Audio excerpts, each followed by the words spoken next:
My name is Frank White, and welcome to another episode of Photography Tips and Reviews.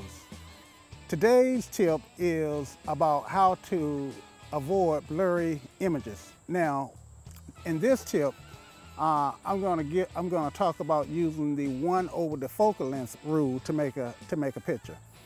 Okay, so that becomes particularly important when shooting with longer lenses.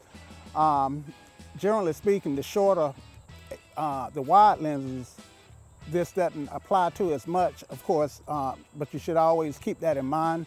But when you get to the longer lenses, then camera shake becomes a real issue, causing some of the engines to potentially become blurry. So that rule simply is whenever you make an image, then whatever your focal length is, your shutter speed should be at least 1/100th that speed or greater. That rule simply means that whenever I make an image, let's say my focal length is this 1/100th, then my shutter speed should be at least 1/100th of the focal length of this number.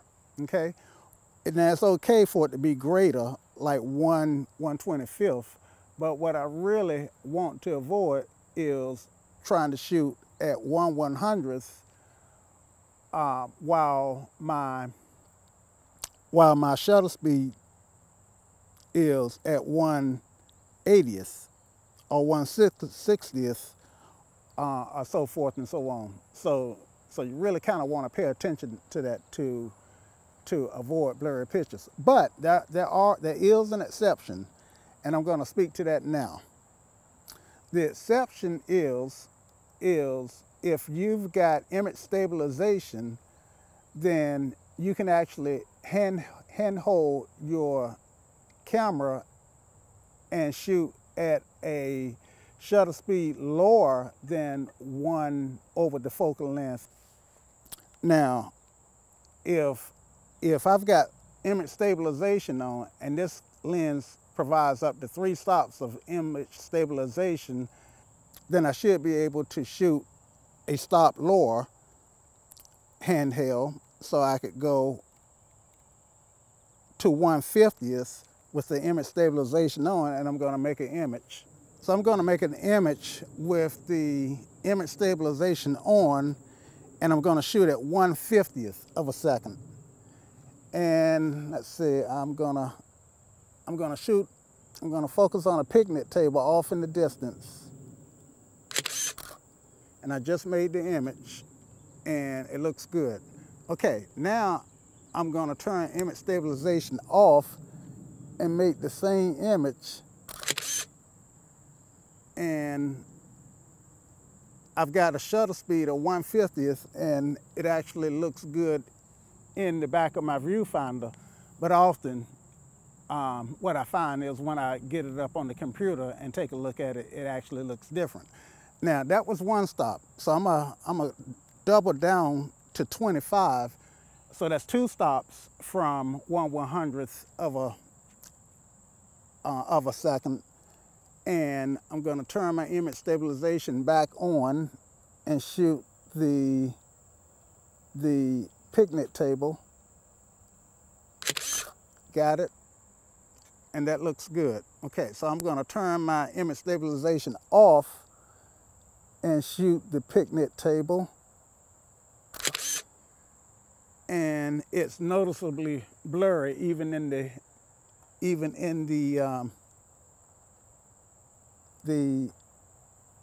frame. Okay, so I said 3 stops, so I'm gonna lower the shutter to 1/113th of a second, and I'm gonna compensate with the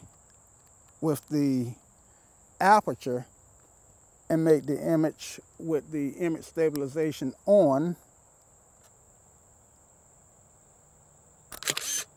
Okay, and so looks like I got a pretty good image. Now I'm going to turn the image stabilization off and make the same image again.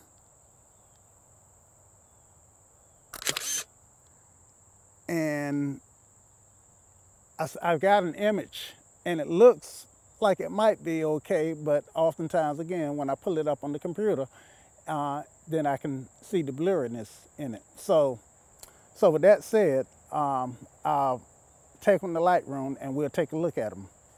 Okay, so now I've moved to Lightroom, and I'm sure that you can tell by the difference in the audio quality. So on the image on the left is with image stabilization on, and the image on the right is with image stabilization off.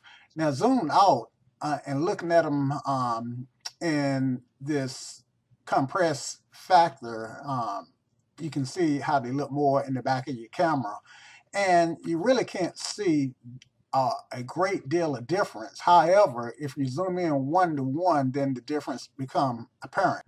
Okay, so on the picnic tables, you can see that there is a great deal of blurriness, but there is somewhat more blur on the image on the right with the image stabilization off. And this is shot a stop down from 1/100th with the image stabilization on. These are shot at 1/150th of a second. So let's go 2 stops down from 1/100th or to 1/125th of a second and make a comparison. Okay, well actually I think I shot these at 1/130th of a second as opposed to 1/25th, but still you can see the differences in the images. The image on the left, zoomed in 1:1, has image stabilization turned on, and the image on the right is so blurry that even that this little guy, one of the picnic table benches, looks like a little half of some sort of space alien, if you ask me. Now, if I zoom it out, then you can see how the trees are blurred, the picnic table is blurred, and this is handheld. So let's move down another stop to 1/13th of a second and see what we got. Okay, the image on the left would look usable if I was putting it up on Facebook or some web Reddit as well. It would look usable as a web Reddit image, but the image on the right is just not usable at all. Now let's go ahead and zoom in 1:1 on it. And wow, you can see what a big difference the image stabilization makes. So that's as far as this lens is rated.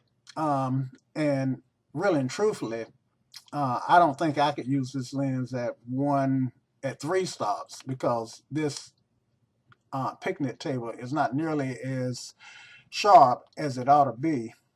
And in fact, let's see if we can't do a quick comparison. Even with image stabilization on at 1/113th of a second, as I mentioned, even that picture really isn't usable, and you can tell the difference when you compare it against the image at 1/50th of a second versus 1/13th of a second. So, so with that said, let's go back to the park. So, thank you for watching this episode, and I hope I've been able to give you some really good information on how to avoid blurry images when you are using your DSLR. If you found this information useful and you like it, please give me a thumbs up.